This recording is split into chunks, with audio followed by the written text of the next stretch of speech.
Welcome to the 13th episode of the India Shining YouTube channel.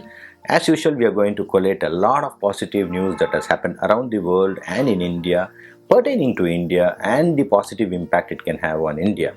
So we start off with international events. Though not much has happened on the international front, there are a couple of things which can turn out positive for India. The first such event is forming of a small joint economic forum between India, Israel, US and United Arab Emirates. In some quarters, this is also seen as a Quad of Middle East. The normal Quad is generally a collaboration between Australia, Japan, India and US. And in this, India and US are the common factors, and you are seeing Israel and United Arab Emirates coming in. So there are two very important facets to that. Generally, for quite some time, Israel and United Arab Emirates had been at loggerheads because of the Palestine issue, and also there was a perceived threat from Saudi Arabia and United Arab Emirates from Israel. And of late, people have been able to get together, and they're able to see some common goals coming through. Now, the objective of the whole, getting together is seen as developing joint infrastructure projects in the fields of transportation, technology, maritime security, and economics and trade. Now, the word maritime security is something of critical significance here, because just like the Quad is supposed to address certain areas of security in the Far East and Southeast, this is going to take care of the Middle East component. And you all know, the viewers would be well aware that there is a possibility it is directed towards a particular country. But whatsoever done, this is going to bring in a lot of synergy of operations, because the UAE and Israel are two countries which can bring in the capital and the technology, and India will be able to contribute with respect to the the software potential of the country. And obviously the economics and trade, US is a major partner, because US has been a country where most of the countries have been exporting their goods, and therefore this particular economic activity forum is going to create a lot of job opportunities in each one of the countries, and it is expected to have far-reaching consequences for people.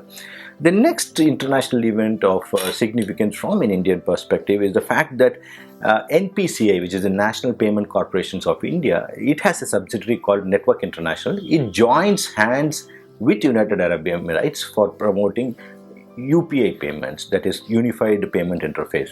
Now, we have seen that NPCI has been a major success in India, because UPI has become a way of life in India, and there is a substantial population of Indians who are settled in United Arab Emirates, Dubai predominantly, and they are already conversant with using UPI. It should also be recalled, till about 70s, Indian rupee was the common currency in United Arab Emirates, and only then they moved to their own currency. So the idea of Network International is to ensure that the National Payment Corporation Limited's initiative of UPI is also rolled out across Middle East and Africa. So commencing in the first quarter of 2022, across the United Arab Emirates key retail merchant partner outlets, it could be in terms of foreign exchange outlets, or the gold souks in United Arab Emirates, and all the shopping destinations, the malls, all of them will become a part of the UPI payment system. And we have to remember that UAE is the most favored destination for a lot of the Indian visitors. The third event that is of a very significant impact, that from an Indian perspective, is a coordinated effort in releasing the strategic oil reserves from a couple of countries. So we have seen that OPEC, which is an organization of oil producing countries, that along with OPEC Plus, generally OPEC was restricted initially to the Middle East, and then subsequently OPEC Plus is to bring on bandwagon the Malaysia, Indonesia, Venezuela, Russia and the other oil producing countries. So there has been a kind of a supply side cartelization. Obviously, after the COVID impact, we all knew that oil for a few hours even went on the negative territory, and then from there oil has made a very good recovery to more than $80–85 versus Indian rupee. So while this makes things like shale gas and shale oil attractive, but it also has a very big impact on the economic side for oil importing countries. So generally, the cartelization has always been from the producing companies or countries.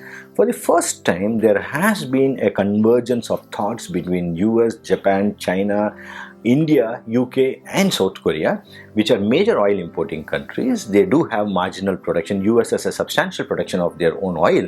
China has a little bit of production and India has a little bit of production. UK also from its North Sea reserves has some oil production, but still the substantial portion of the oil is still imported. Now, for the first time, these countries have got together and they have started releasing some oil from their strategic reserves. Now, in one of the previous India Shining episodes, we had covered about how India smartly acted in increasing its oil strategic reserves when the oil prices hit below $20. Now, India has a subsidiary, a Government of India subsidiary, just for the sole purpose of holding oil, and we have our oil reserves in the western coast near Mangalore and one near eastern coast as well. But this release of oil is though tokenism. So, US has is released around 50 million tons. India has released around 5 million tons. Japan is releasing close to 4.5 to 5 million tons. Now, all these releases is just tokenism, but it's sending a very powerful signal, and it is for the first time consuming countries are forming a cartel, and then they are trying to send a message that this price is not, we are not very comfortable with this price. Now, after this event, though it was not, OPEC came out and said that if you're going to release some oil from the strategic reserves, to that extent we will cut production and therefore there will be zero impact on the cost. But due to a strange coincidence, because suddenly you had a new variant of virus coming up, Omicron virus coming up, that impact, and maybe also the oil producing countries kind of realized that it is better to have a softer crude oil price. And after that, oil has kind of fallen down from $85 level to around $72 level right now. And therefore, this is a kind of a trend that may evolve over a period of time, where the buyers kind of form a cartel and then try to communicate to the selling countries or companies and let them know that the prices are not, they are not very comfortable with the prices, and that this tokenism has worked. The next on the agenda has been Japan. Japan has come up with a stimulus package of a record 56 trillion yen, which is close to around $490 billion of stimulus package. So there has been some mixed signals world over. So in US, people, the country has seen a substantial recovery in the economy. The joblessness rates have come down, and the Fed is talking of slowing down the bond purchase program. So that's called as they want to kind of reduce the bond purchases, which was pumping in a significant amount of cash into the system and keeping the interest rates low. So US Fed had kind of indicated that it wants to reduce the purchases and maybe hasten the tapering down of the purchase program. But Japan has had a completely different experience. The Japanese economy has contracted at an annual rate of around 3% for July-September period, largely because of weak consumer spending. So Japan has decided to give cash handouts to ailing businesses and also plan to give around $880 each to all people who are 18 years and younger. So they are hoping to spend their way out of the stagnation or even contraction of their economy. So there is a kind of a different scenarios playing out for different countries. And Japan has had a burden of having a high currency rate and also a surplus in production capability, and their costs are slowly going up because of their currency strength. So this is kind of can be seen as a positive for India, because there's a possibility that a lot of Japanese manufacture now shift out of Japan, which a few of them had already gone to China. And there's a very bright possibility that since China is being seen as a threat now, a good amount of this Japanese business can come over to India. And the advantage we have with respect to the Japanese company coming to India is they see India as something that is very culturally very close to their belief systems, because Buddhism was a kind of a common uniting factor before all these things happen. So there's a good possibility that the Japanese business comes over to India. So viewers, stay connected. We will soon come up with more news on macros and the national news and the trends in the India Shining YouTube channel.